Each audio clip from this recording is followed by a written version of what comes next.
The Matrix, a franchise that started in 1999, is a film set in a post-apocalyptic world where robots or AI win against human beings, and they are contained in an not-aware online dream called The Matrix. The franchise was so popular that even impacted and inspired other future films. Then almost 2 decades later, in 2021, they released the fourth one. However, it wasn't as successful as the trilogy was. Why? To dig more, there are ways why Matrix was a success and then a disaster.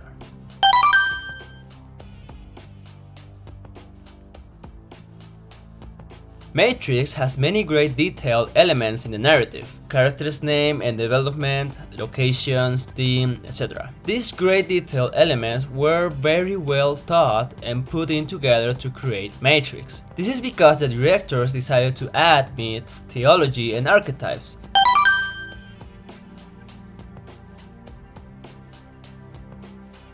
For example, the names of the characters have a deep meaning that ultimately defines the role and personality. Neo Anderson. The word Neo means new in Greek.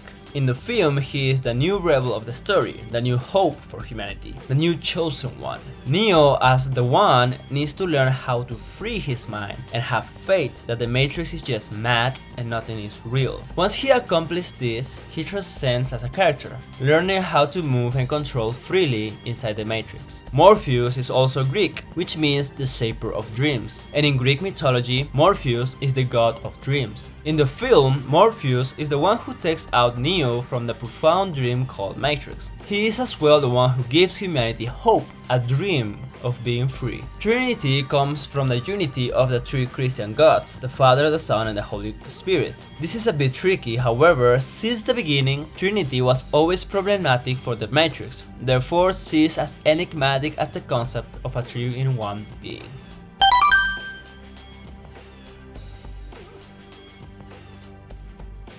There are a ton of other examples like Link, Persephone, Agent Smith, Zion, Nebuchadnezzar, etc. However, what gives also more deep development to the characters are archetypes. Carl Jung believed that archetypes are universal symbols and patterns that are present in the collective unconscious of all humans. He provides 12 archetypes in storytelling.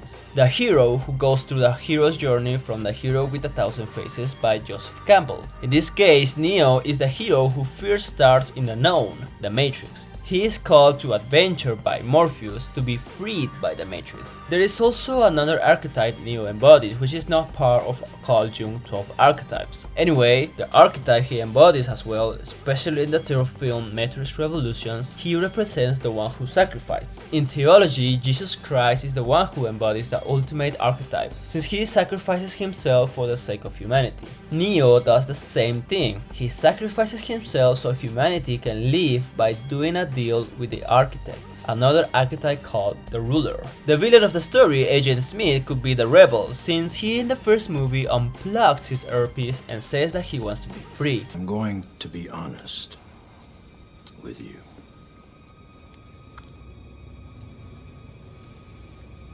I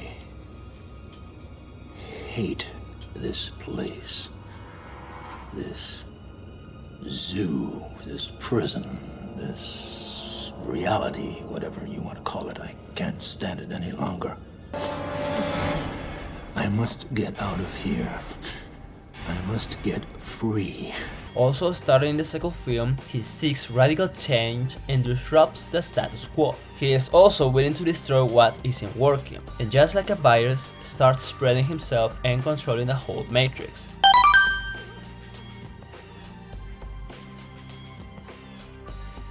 Matrix 4 has its good and its bad. The idea of reviving Neo wasn't bad, it made sense in the perspective of myth and theology. The hero who died resurrects. Neo, just like Jesus Christ, they both died sacrificing for the sake of humanity, and they both resurrected. The idea is fantastic, and we can also suspend our disbelief and say that Trinity resurrecting is okay. Anyway, Matrix 4 does have some myths, archetypes, and theology. However, the details, the forced humor and narrative, and the lack of nostalgia makes sadly the film not that good. Nostalgia, for example, is the easy one. We all obviously wanted Agent Smith to be the same actor, but in the film, they excuse it by saying that Agent Smith in the new reboot of The Matrix wanted a new look. Sadly, the actor Hugo Weaving couldn't come back because of a mixing of schedules. Obviously, production companies were going to lose money if they didn't release the film as soon as possible, so they decided to hire another actor who didn't fit the same charisma as Agent Smith.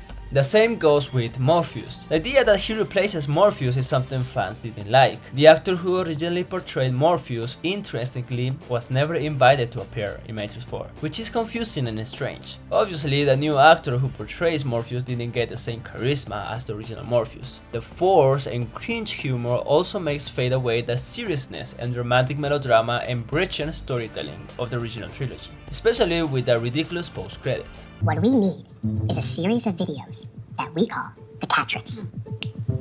Finally, to not make it as long, forced narrative. Lately, many franchises movies like Marvel, for example, have declined because of forced narrative, especially woke narrative. It's not that it is wrong to put woke ideology, the problem is overriding it from the established world of play and narrative, forcing the storytelling and destroying the enjoyments of the films. For example, the latest trilogy of Star Wars. The idea of having a woman as a main hero character is good, there are no problems. However, it has obviously strong forced narrative with the ideology of feminism. Rey is known as someone called Mary Sue, a female character who is depicted as unrealistically lacking in flaws or weaknesses. Because of that, we cannot connect in empathy with the character. We understand later that she was the granddaughter of powerful Darth Sidious, that we as fans understand that was forced since they had to fix The Last Jedi, where we understood that Rey really doesn't have a lineage and their parents were no one. Anyway, the most important forced element was Rey destroying the narrative of the Chosen One, which in previous trilogies and confirmed by George Lucas himself, the creator of this franchise, said that the Chosen One is Anakin Skywalker, whose duty is to bring balance to the Force. We understood that Anakin brought that balance by killing Darth Sidious in the film The Return of the Jedi. However, this same Darth Sidious was alive all this time and appeared again in the last film, Rise of Skywalker. Anakin was already dead by that time, and he never reappeared as a ghost in the trilogy. Therefore, Rise of Skywalker is making me understand that Rey is the real Chosen One, which it doesn't make sense and divides the majority of viewers against the trilogy. Returning to the Matrix, at the end of film, Trinity becomes the second the One, or the Chosen One. Many fans accuse this move as woke because of so many woke ideology inside the film. I might agree and disagree because they even make fun of woke ideology. Yes, it doesn't make sense that Trinity is the new Awakened, the One, alongside Neo, who also is the One. It may be melodramatic, romantic, but storytelling wise, it doesn't make sense because technically they're supposed to be just one. The architect reveals us that the One was created as an anomaly because after making the first version of the Matrix, people rebelled against it because one, they didn't have a choice, and secondly, it was so much a paradise where miserability and suffering didn't exist that it didn't make sense anymore. The One was created as an anomaly because the architect gave the idea of humans having a choice, and it was technically created by the Oracle. Therefore, Trinity being the One, it doesn't make sense, since every time the Matrix was reset, there will always be the anomaly, the One, unless the architect gives again a paradise without free will. When the Matrix was reset again, Neo was still the One in that new Matrix world.